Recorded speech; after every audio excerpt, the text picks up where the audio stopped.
বড় মাস্তান মনে করেন? এই মাস্তানেরা যদি মাস্তানি হইতো, এই মাস্তানেরা মাস্তানি কইরা হাসিনারে পতন করতে পারতো।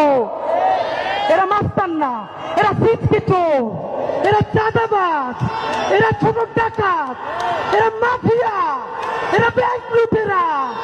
বড় অর্থে সার্বভৌমত্ব টিকিয়ে রাখার মাস্তানি করার কোন সাহস এবং শক্তি তাদের নাই।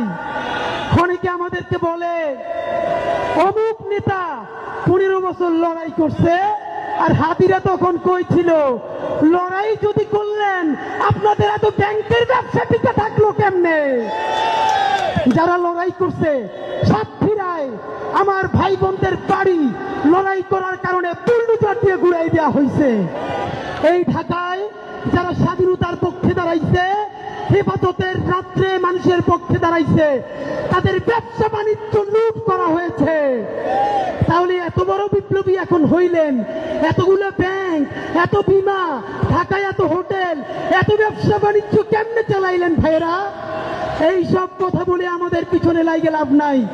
নতুন আমাদের চরিত্র হননের জন্য টোকাই ভালো কাপড় চুপড় পরলে চেহারা ভালো হইলেই এলিট হয়, পশ হয়, এই চিন্তা বহু আগের দিন গেছে। শুনেন, মানুষ এলিট হয় তার চিন্তায়, মানুষ এলিট হয় তার মনস্তত্ত্বে।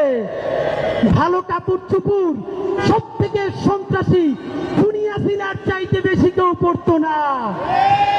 800 ভরি স্বর্ণ দুনিয়া সিনার ছিল, এর মানে সোনাদানা দিয়ে যদি এলিট হয়, হাসিনার চাইতে বড় কোনো এলিট নাই।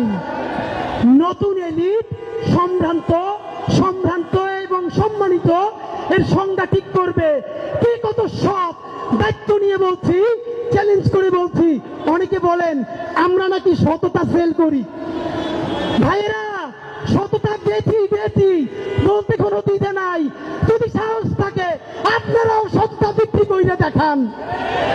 এনএসআই, ডিজিএফআই, ডিবি, এসপি থেকে শুরু কইরা এমন কোন এজেন্সি নাই যাদের কাছে ওসমান হাদি, জাবের, জুমা, শান্তাদের ব্যাংক অ্যাকাউন্ট